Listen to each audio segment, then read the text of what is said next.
All right, ladies and gentlemen, you are welcome to another great episode on your favorite political talk show, The Truth with Ben Jokes. Now, today is the first day of the month of May, and to all my subscribers and everyone watching, thank you for joining me once again, and I wish you a great month. And yes, it is May Day, Workers' Day, a time set aside to celebrate the hardworking people of this world in many countries across the world. Here in Nigeria, workers have waited anxiously for this day because the economic situation of this country in the last 11 months has been unbearable.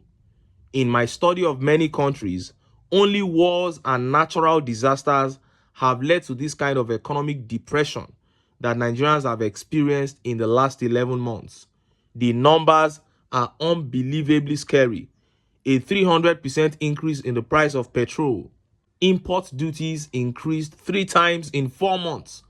300% increase in electricity tariffs, with minimum wage at 30,000 naira. The minimum wage cannot even buy half a bag of rice. School fees increased by over 150%. Over 90% of Nigerian families thrown into massive confusion. And the Nigerian Labour Congress has been complaining about this unfathomable hardship. The federal government keeps telling them to endure, that they would increase the minimum wage to meet up with the hardship that they have brought upon Nigerian workers.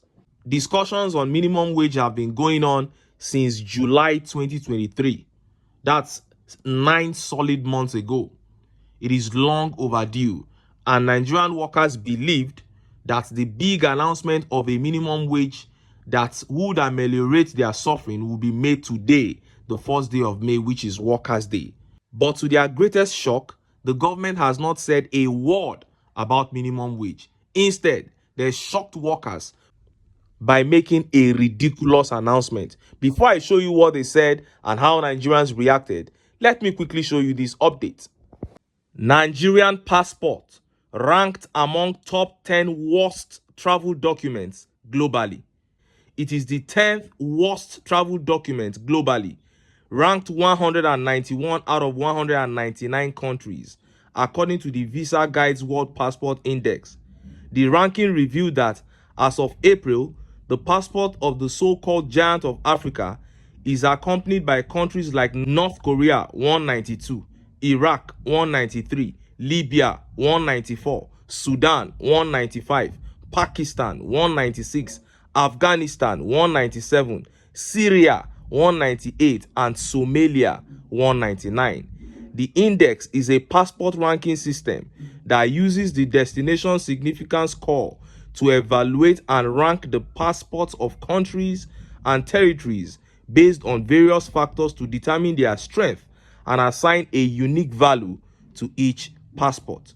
Nigeria dropped many positions below South Africa, ranked 53rd, as its passport bearers can enter 108 nations easily without the hassles of obtaining a visa. Burundi, Liberia, South Sudan, the Democratic Republic of the Congo, and the Congo-Brazzaville ranked higher than Nigeria, evidencing the continued erosion of Nigeria's credibility with its international peers. Other African nations, including Ghana, which placed 76th, Benin Republic 79th, Togo 83rd, Niger Republic 85th, all have better rankings than Nigeria. Last year, Nigeria ranked 180th of 199 nations and has consistently ranked lower in previous years. Last year, we ranked 180th. Now, we are 191, a steady decline. Look at the countries we are ranked with: Afghanistan, Iraq, Libya, Somalia, some of the worst countries in the world. Those are our peers. We are descending into the abyss of this world. But in the beginning, it was not so. And in case you want to know how we dropped from 180 last year out of 199 to 191 out of 199 this year, I would say, you think the whole drama in our judiciary went unnoticed? Do you seriously think that your INEC chairman can go around the world telling people that he was going to transmit results from polling units to IREV and even collected money from European Union to ensure that that is done, then turn around and refuse to do it and get away with it? There is no way that can happen, and a nation will get away with it. It will tell on the reputation of the entire nation, and that is what we are saying now. And Oluwagbemiro Diamond here says, my top 5 best decision in this life was leaving Nigeria in 2015. I didn't regret it for a day. Since then, it's been from bad to worse. That is it. Since 2015 that the APC took over, this country has been on a steady decline. We have a country that young people are not proud of. And this is not about giving your country a bad name or not being positive. This is stating facts about our country. We want a better Nigeria, and we won't get it by pretending. If we fix the leadership of this country, we have what it takes to turn things around sooner than most of us think. Now, let us look at that ridiculous announcement made by this administration instead of announcing a new minimum wage. Look at how the papers reported it. News flash. FG approves salary increase for civil servants. The federal government has approved an increase of between 25% and 35% in salary increase for civil servants on the remaining 6 consolidated salary structures. The salary structure is the Consolidated Public Service Salary Structure, COMPAS, Consolidated Research and Allied Institution Structure, Consolidated Police Salary Structure, Consolidated Paramilitary Salary Structure, Consolidated Intelligence Community Salary Structure, and Consolidated Armed Forces Salary Structure. It will be recalled that those in the tertiary education and health sectors had already received their increases, which involved Consolidated University Academic Salary Structure and Consolidated Tertiary Institution Salary Structure for universities. For polytechnics and colleges of education, it involved the Consolidated Polytechnics and Colleges of Education Academic Staff Salary Structure and Consolidated Tertiary Education Institutions Salary Structure. The health sector also benefited through the Consolidated Medical Salary Structure and Consolidated Health Sector Salary Structure. A statement signed by the head of press, National Salaries, Incomes and Wages Commission, Emmanuel Njoku, said the increases take effect from 1st January 2024. The federal government has also approved increases in pension of between 20% and 28% for pensions on the defined benefit scheme in respect to the above-mentioned 6 consolidated salary structure with effect from 1st January 2024. You heard that. Now, if you followed carefully, you will see that not only has a new minimum wage not been announced, the ridiculous 20% increase in salary is for only a few workers: the paramilitary, the armed forces, police, ministries, and research institutes.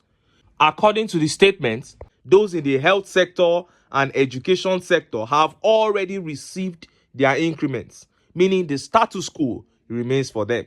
Even the ridiculous 20% increase, they are not going to get. And look at how Nigerians reacted. Look at some of the tweet reactions. Kevin Odias quickly replied. He said, you increased fuel and electricity by over 400%, but you are increasing worker salary by just 25%. What a shame. And this tweet by Delight of the Lord says, when all of you are tired, you will come out. Depending on this set of individuals that have no value for life, all they know is their family and self.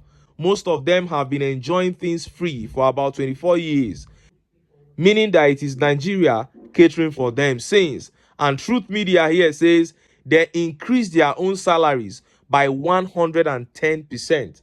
Don't forget that. Yes, we can't forget. These guys had barely spent 5 months in office when the Salaries and Wages Commission came out and announced a 110% increase in their salaries. We are talking about people who are already stinkingly rich, billionaires, still thinking about themselves. But now we are talking about civil servants, and all they can talk about is a 20% increase. And it is easy for a person to say that a 200,000 naira minimum wage is unrealistic to give to all Nigerian workers. But what about 120? How about 100? Anything that is targeted at benefiting the common man, they target unrealistic. They'll tell you government does not have money. And that is why Peter Obi has been crying out. He said, if a government is saying there is no money, you are removing subsidies on everything, bringing hardship upon the people, then why are you embarking on projects that are not emergencies, like the Lagos to Calabar Coastal Highway that is costing this country trillions, that we even have to demolish a $200 million investment? Why are you embarking on it? Because you know that it is an avenue for you to siphon trillions. It is when it comes to the Nigerian people that the Nigerian government starts talking about managing resources. The same government that budgeted 6 billion naira to build a car park for lawmakers cannot give her people good minimum wage after 9 months of deliberation. And remember, I showed you an update here where the secretary to the government of the Federation, George Akume, raised a memo asking for 1 billion naira to set up the tripartite committee that would determine the minimum wage. That memo was signed by TINUBU himself, and the 1 billion naira was released. That was 9 months ago. 9 months later, we still don't have a minimum wage. So what happened to the money? What happened to the committee? What is the essence of it? And can you imagine a person going to Peter Obi to ask him to release 1 billion naira to set up a tripartite committee to determine minimum wage? Can you just imagine it? Obi will sack you for just merely airing that thought around him. You are gone. Peter Obi that will just call the leadership of all the labor unions into the presidential conference hall, and he will ask them to compare his own figures to their realities, because he already has his own figures for minimum wage, as that man sit down there. So they will just compare the figures, and after 2 days of meeting in that same hall, they will be set to announce an amount, and he won't spend more than 2 million naira, and that will be because of logistics. But this is what you get when you have businessmen at the helm of affairs. We will be waiting to see if a new minimum wage will eventually be announced, but at this point, I seriously doubt. And it is such a shame. It seems as if the people have lost their voices because of things that we have allowed as a result of sentiment and, fanatism. But if this is how Nigerians have to suffer for us to jettison all these aboriginal, useless sentiments that have held us down, then let this suffering increase. Let it increase to a point that we will tell ourselves that, no, we have to get out of the hold, out of the demonic hold of this demonic organization. But until then, make I still enter town. Make